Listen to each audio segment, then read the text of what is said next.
Om Swastiastu. Halo Sobat Sedharma di mana saja berada, kali ini kami keluarga besar pelajar Hindu Spenduku Lobar mengadakan persembahyangan atau berdharma yatra atau juga disebut Tirta Yatra yang biasa setiap bulan Minggu Kliwon kami PhD di Pura Tambang Ele Jenggala Lobar, kurang lebih 1 km dari sekolah SMPN 2 Kuripan Lobar. Kali ini bertepatan dengan siswa baru kelas 7 tahun angkatan 2003-2004, ayo kita mulai saja, ikuti dengan baik, dan kami mohon dukungan buat sahabat pelajar Hindu di mana saja untuk mensubscribe channel ini supaya sering kalian mendapatkan notifikasi baru video channel ini. Dharma Yatra merupakan sarana untuk memupuk dan memperteguh keyakinan, sada, memupuk karma baik, dan mengkondisikan dapat terlahir di alam-alam bahagia, surga, serta untuk melestarikan nilai-nilai Dharma melalui peninggalan sejarah.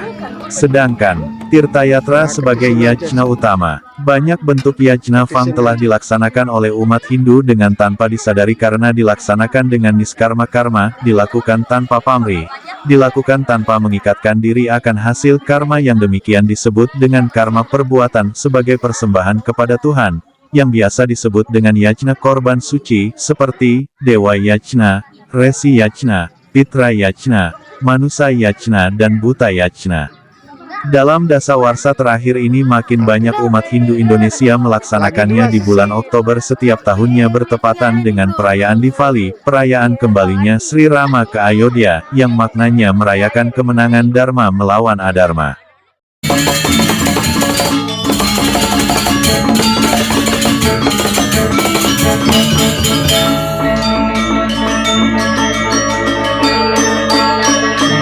Tirta Yatra sebenarnya sudah banyak dilakukan umat Hindu sejak dulu dan sejalan dengan kemajuan serta meningkatnya kesejahteraan maka tempat suci yang dikunjunginya semakin meluas serta umat mulai menyadari bahwa Tirta Yatra sebagai salah satu cara melakukan yajna korban suci yang paling mudah karena dapat dilaksanakan oleh setiap umat Hindu termasuk orang miskin sekalipun.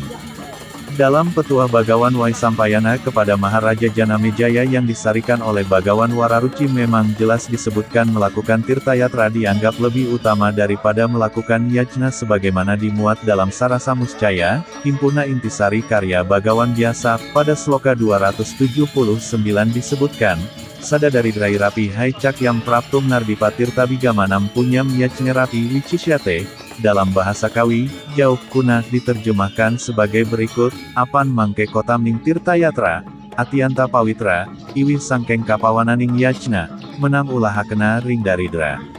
Artinya adalah begitu keutamaan Tirta Yatra, amat suci, lebih utama daripada pensucian dengan yajna, yatnya, dapat dilakukan oleh daridra orang miskin, sekalipun. Pengertian dan tujuan Tirta Yatra. Yang dimaksud dengan Tirta Yatra adalah niat tulus untuk mengunjungi tempat-tempat suci atau tempat bersejarah dan tempat-tempat lain yang dikeramatkan. Tirta Yatra bertujuan untuk melihat dari dekat tempat bersejarah untuk menyaksikan secara nyata tempat-tempat penting dalam pertumbuhan dan perkembangan agama Hindu, agar dapat mempertebal Pancasradat 5 keyakinan dan kebenaran terhadap sejarah perkembangan ajaran Hindu. Untuk meyakini sesuatu, kita penganut Hindu telah memiliki cara yang disebut dengan Tripramana, 3 cara, yaitu, agama Pramana yang dimaksudkan adalah bahwa kita meyakini adanya sesuatu berdasarkan atas informasi yang kita terima dari pelajaran yang diberikan oleh para guru, para ahli atau cerita-cerita dari orang-orang suci yang telah lebih dahulu mengalami yang kita percayai.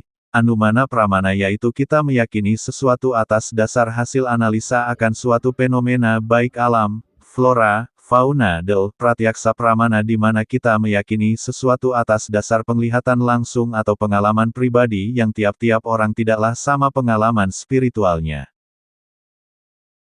Selama melaksanakan Tirta Yatra, perjalan suci, para yatri peserta akan mendengarkan cerita-cerita mengenai tokoh sejarah atau tempat yang dikunjungi. Sravanam pada saat tertentu juga turut menyanyikan kidung suci keagamaan atau menyebut-nyebut nama Tuhan berulang-ulang. Kirtanam, dalam perjalanan selalu mengingat Tuhan dengan segala manifestasinya. Smaranam, melakukan pemujaan di beberapa pura atau mandir arcanam juga ada kesempatan membaca cerita-cerita suci keagamaan atau sloka-sloka kitab suci. Wandanam selalu berusaha mengabdi kepada Tuhan dengan jalan mengekang rasa ego atau ahamkara. Dasyam ada juga yang melakukan pemujaan dengan merebahkan diri tertelungkup di hadapan yang dipuja. Tuhan dilambangkan amat agung.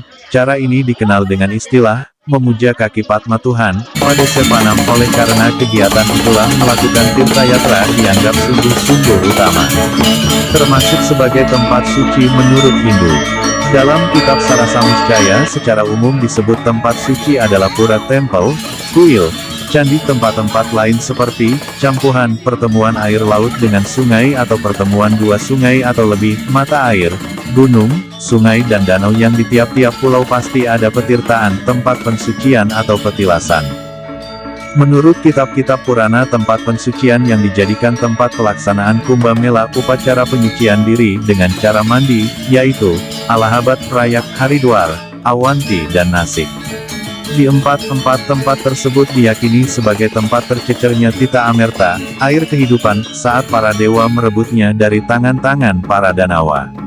Selain tempat tersebut ada beberapa kota suci lagi di India yang dijadikan tujuan dari para yatri, orang yang melakukan tirtayatra, yaitu tempat-tempat yang dikenal dengan sebutan Moksapuri atau Saptapuri, yaitu Ayodhya, Mathura, Haridwar, Kashi, Varanasi sekarang disebut Benares, Kanchipuram, Ujjain dan Dwaraka. Masih banyak lagi tempat-tempat penting dalam sejarah perkembangan agama Hindu seperti lembah Sungai Sindhu, tempat para Rsi menerima wahyu, Jyotisar, tempat yang diyakini bahwa di tempat tersebut untuk pertama kalinya Sri Krishna memberikan wejangan suci kepada Arjuna. Hutan Tulasi, tempat masa kecil Sri Krishna. Lapangan Kurukshetra, tempat terjadinya perang Mahabharata. Gunung Citrakuta, tempat pengembaraan Sri Rama. Gunung Kailasadil. Melakukan tirtayatra bukanlah perjalanan biasa untuk mengkeramatkan tempat-tempat tersebut, tetapi untuk menambah keyakinan akan kebenaran ajaran Hindu dan meningkatkan rasa bakti, mengagumi kemahakuasaan serta kebesaran Tuhan. Kemanapun dan dimanapun kita memuja atau menyembah tetap ditujukan kepada Tuhan Yang Maha Esa dengan segala manifestasinya, Ista Dewata, menurut cara masing-masing.